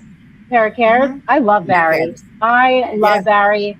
I dragged Barry into the tunnels of Mid-Orange, that poor man, and deep into those tunnels. And this was my first time ever meeting him, and he came with me into those tunnels, and I risked his life on the scariest, ricketiest, oldest metal fair as possible. Yeah, it's sketchy. It's sketchy in there for sure. He will hold that against me forever, and I promise him that in the future I will drag him on more scary adventures into scary places. Perfect. I love that pair of cares. Like I saw it at Strauss Mansion, which is a beautiful place too. Like I've seen a couple events with pair of cares. It's really neat. I really love Barry. He's such a nice guy. I was very happy with him. If we can, help with what in any way, like I always feel like that's our first duty is to help. Absolutely. Like like I don't have your abilities, either any of you, but like I can help, right? Like if someone is struggling with a haunting, okay, I'm a scientist, so I might be able to help you debunk things and not be so afraid, kind of thing. Like we all have our backgrounds and what we can help with, but that's our do. Like I feel like that's part of what we do. I think that's the biggest thing of all with all of this is to come up with answers to help people, whether we're helping people here in the living or on the other side. There's such a bigger purpose to all of this versus maybe what some people are doing and what they have on their agenda or what their ego is kind of locked into. I think there's way bigger things tied to this entire realm and this entire endeavor. And anyone that is kind of getting off track from that, it's not going to go well. There's something way bigger to this. There's a whole purpose here. Yeah. And we're in it together. Like I feel like we're in this together. And it's not like the feeling when you actually help somebody and you go to a home or something. I know I've been to homes with old people and stuff, and you give them the closure on some of that stuff, who might come through for them and everything.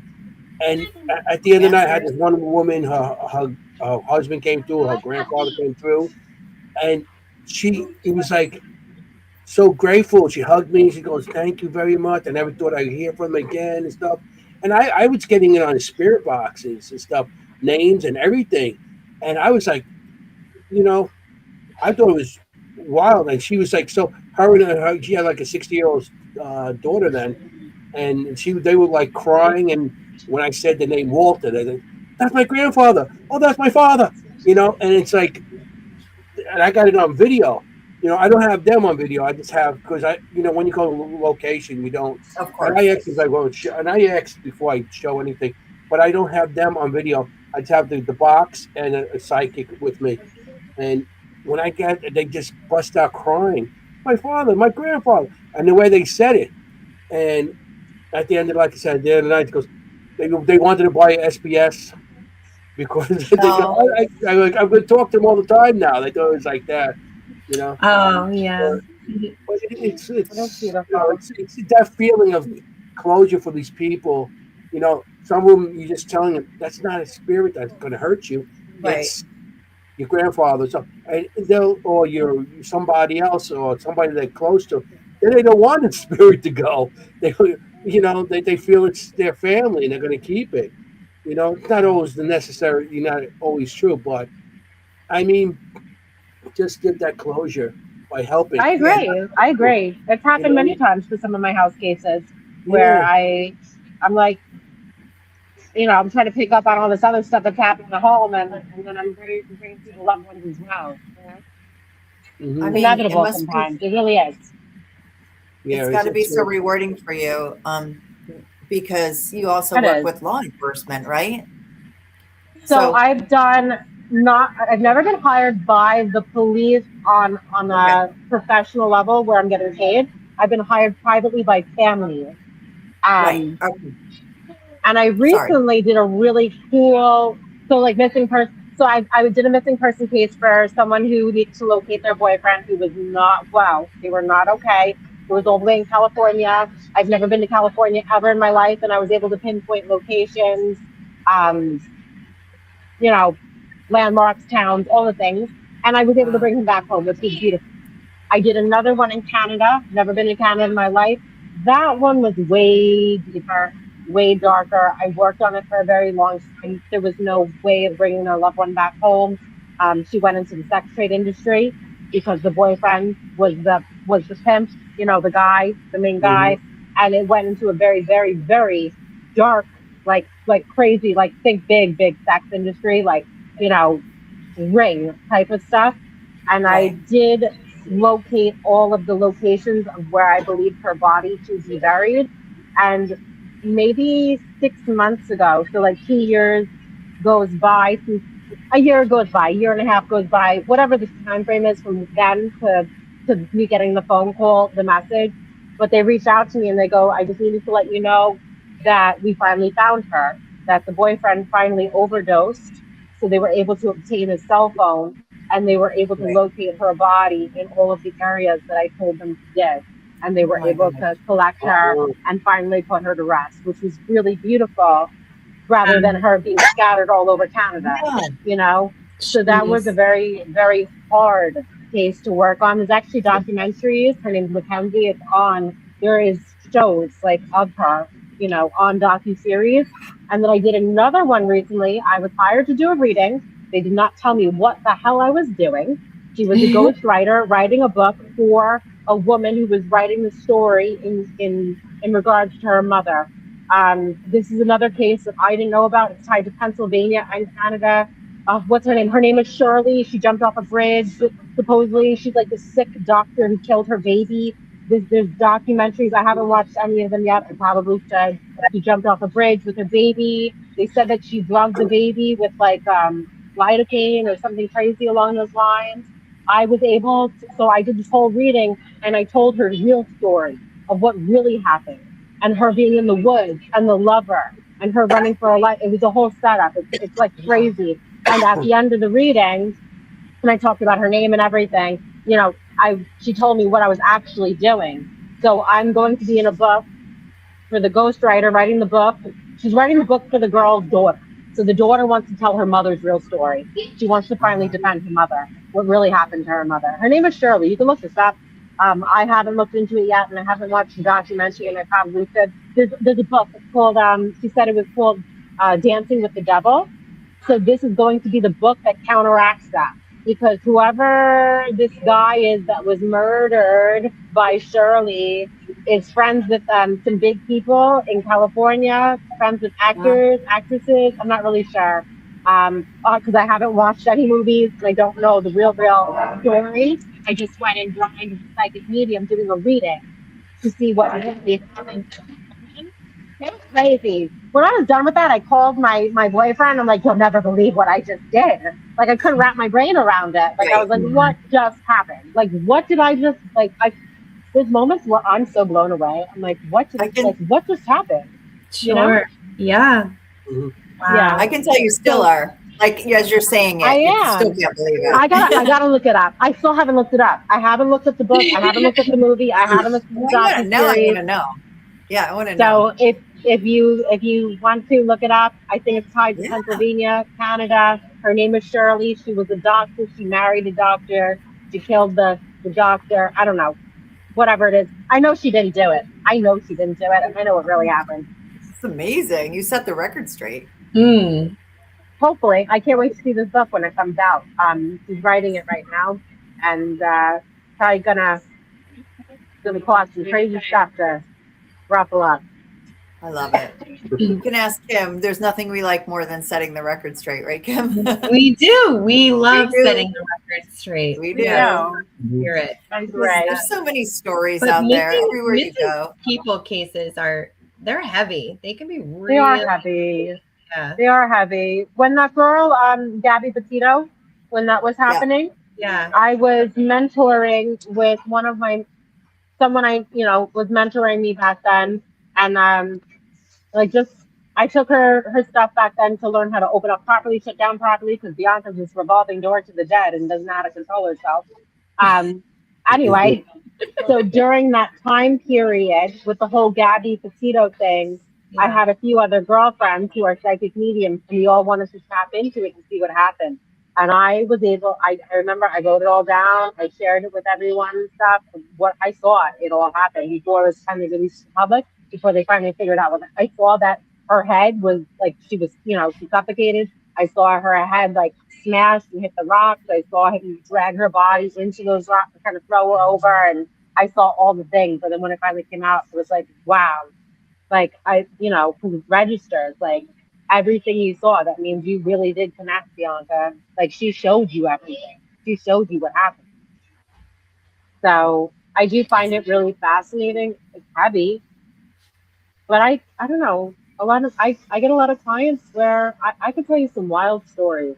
I've done some wild readings and I've seen some wild things. I have to Is it never what you think? Is it like never what you think it's going to be? Oh yeah, it's never. Yeah, absolutely. There's times where I'll leave someone's house. I'm like, what just happened?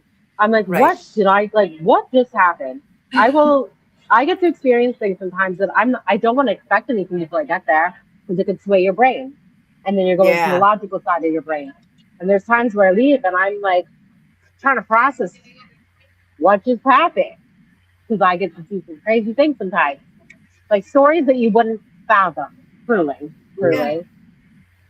Yeah, but wouldn't surprise us, I think. But I think you can't fathom it. Yeah, definitely. But even just investigations can blow you away like that, Yeah, absolutely.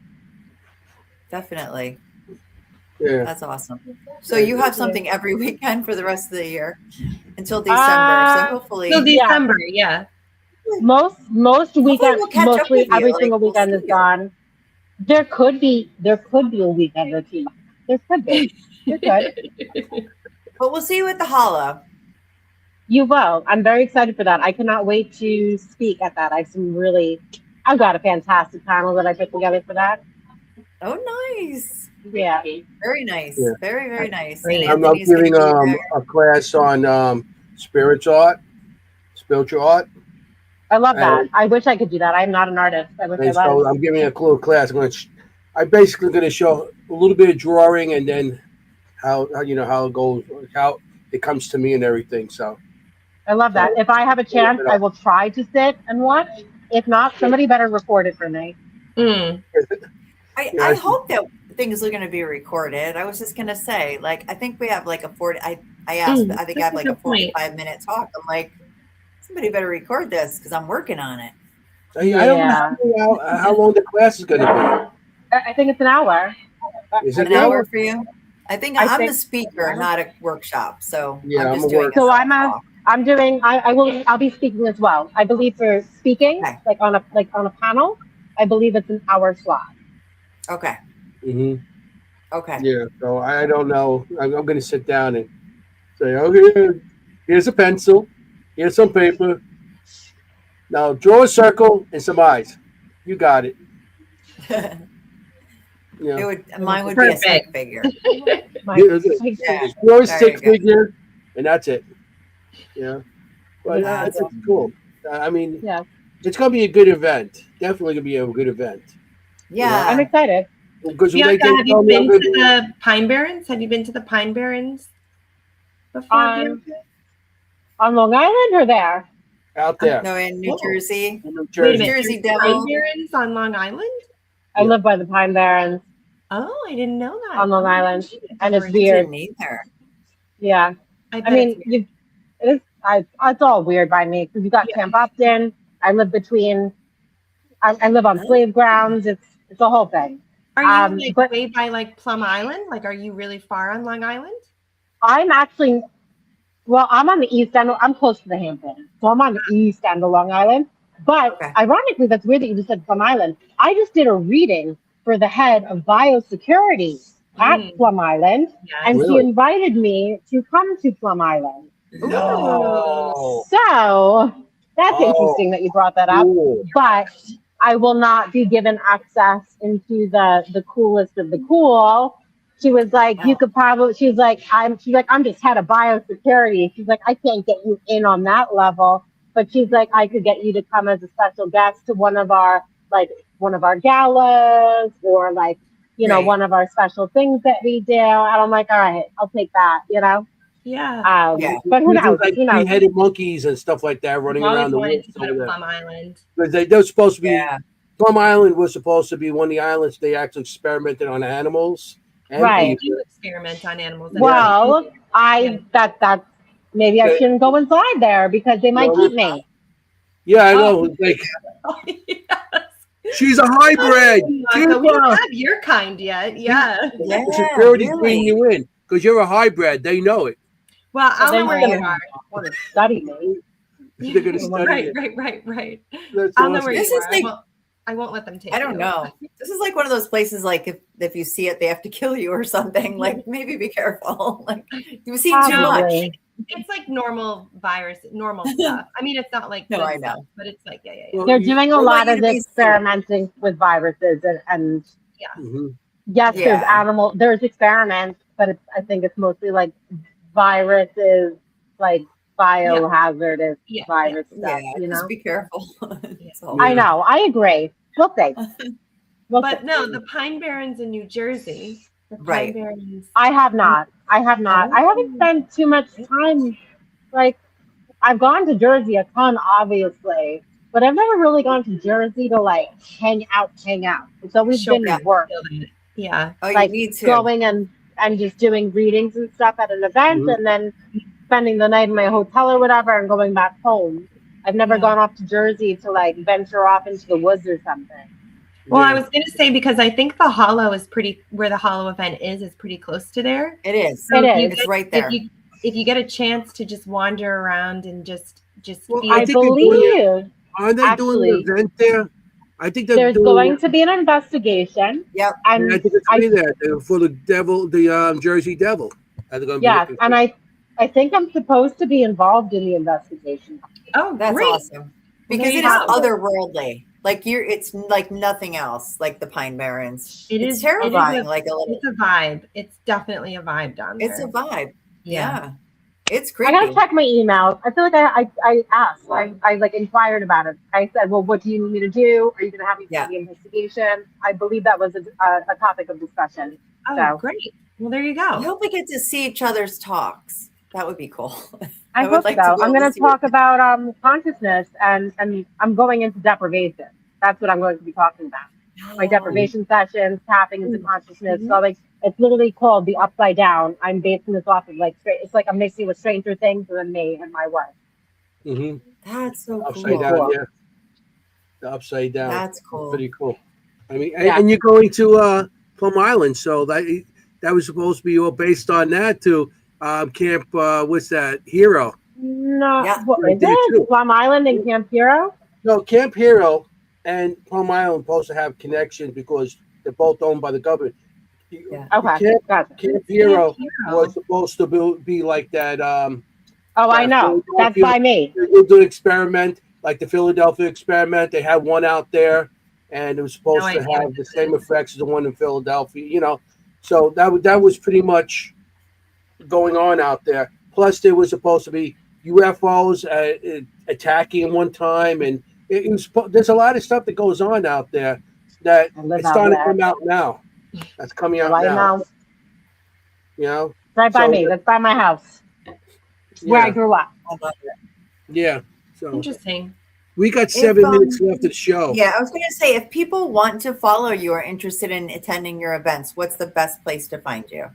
So the best place, so if you type in Medium Bianca Rose in Google, I'm going to show up everywhere. You're going to find my Facebook, my TikTok, my Instagram. You're also going to find my website, which is mediumbiancarose.com. I do not really, honestly, I do not put the events onto the website. Occasionally I do. Where you're going to find my slew of events, it's going to be on social media. You're going to find it on Instagram. You're going to find it on Facebook. But it could also show up in your entire feed when you're typing in, Medium Bianca Rose. Right. I will this week be putting out a post, which is like, my tour for 2026 with the full lineup of dates. She's going to have a t-shirt with all her tour stops on the back. It will get posted this week, but your best bet is type in Medium Bianca Rose on Google. You will find me everywhere. Okay? Nice. Easy. Get one of those hats with like a billboard on it. Everywhere you go, the lights will light up. It's like a concert t-shirt. Like I said, I see a lot. You're all over the place, so I know. I'm very grateful. I'm beyond grateful, truly. Mm-hmm. It's great that and we've get got to go on all these locations and work with some of the best people in the field. And It's Jay true. Giuliani, I know him from back in because I started my team in 1996, and I was watching Shadowlands because I just got my computer. It's like, oh great, I got a computer in 1995. First thing I go on is look for Ghost, and this thing called Shadowlands. It was a site I got to do with all Ghost and everything, and I'm like, people actually go on and looking for this is so cool, And so that's why I started my team. I started a team, and it was three of us, three members, me, myself, and I, because nobody 96 wanted to go investigate with me. But it was because of Dave was why I started my team. So every time I see him, I say thank you, Dave. That's so cool. That's so cool. Plus, I've been to his ghost hunting store when it originally was in what do you call it, Mount Holly. Yep. Matter of fact, I got a picture. I'm going to show him of it when I first went to his store. He would love that. You should show that to him. So yeah, that was so cool. Well, we're looking forward to talking to him as well in 2 weeks. That'd be great. Super. I love how this is all relating, like people that we seem to be on recently. It's pretty cool. I love that. And I'm excited for your mystery. I'm staying there for 2 hours listening and talking to us. I know. It's so fun. I really enjoyed this so much. Everybody I do. There's so much I can talk to you guys about. I appreciate you having me. You're always welcome. Yeah, if you ever want me back again, absolutely. Yes.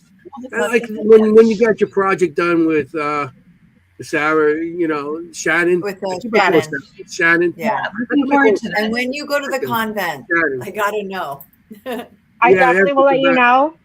And stay tuned. There's so many good things that Bianca will be releasing to the world. I love this. Awesome. I love this. Well, everybody had a great time tonight. I mean, we had people from Ohio and Texas and Arizona and everybody watching tonight. I want you one more picture. They had a great. Oh, I just love your pictures. Thank you. That was such a great shoot. That was what is that? What do you have in your hand there? That is my custom-made portal from Jeff Bent. Thank you, Jeff Bent. He made that for me. He engraved my name onto the back side of it. He put little tarot cards all over the sides and because maybe the others. And it was made from an old voltage box from the 1800s. And it's just beautiful, truly. I love him. And he does beautiful work. Wow. Yeah, it represents me. I am literally a walking portal. I am a walking radio. That's gorgeous. Exactly. Yeah. That's gorgeous. Yeah, so definitely nice. Shout out Jeff Ben, who's a kind person too. Absolutely. Kind to me. Yeah. I appreciate him, truly. Yeah. Yeah. So, okay. We got 3 minutes. So, I mean, nice. We could say goodnight now, or we could still. I'm going to say goodnight before I get locked in here. I know. Have fun. First of all, you said the lights would be shut off. You'd be like, I'm stuck. Yeah, enjoy the rest of your trip down there, Bianca. Yes. Absolutely. To do this, really. I think this is so cool. This is epic. I've never done a radio show, like from Universal Studios. So thank you for having me. This is really cool. I love it. And you're the first one from Universal Studios. I love it. I love it. I love it. I love it. Thank you for having me. You're welcome. Thanks for joining us. Thanks for joining us. Definitely. It was so good seeing all of you. I can't wait to see you in person this year. We'll all be together soon. And whenever you want to have me back, by all means. We're supposed to be in the same room, the Devil's Den at the Hollow. Perfect. So they have us in there. They're going to feature us and stuff like that. I will make sure to give you all the biggest information. I love it. The Devil's Den. Okay. Devil's Den. Yeah, we'll talk then. All right. Beautiful. Yeah, and thanks to the audience, to everybody for your questions. Really good everybody questions. Loved the questions. Everybody who joined us. It was great. So beautiful. Good night, everyone. Good night. Everybody say good night. All right. I just want to say, tell the audience. I'm going to say thank you to you again for joining us and sitting in a Starbucks for 2 hours, probably drinking cold coffee by now. And thank you. And from Universal Studios, yay! That's a first for us. And I want to thank the audience for being here. Without you, we wouldn't have a show. I mean, we have the greatest audience, and they're so good to us. They really are. And I just want to tell everybody that when you go on investigations, you got to go out there. You got to be safe because you want to look for ghosts. You don't want to be a ghost. Ciao, familia. Forget about it. Good night, everyone. Bye. Hey, how you doing?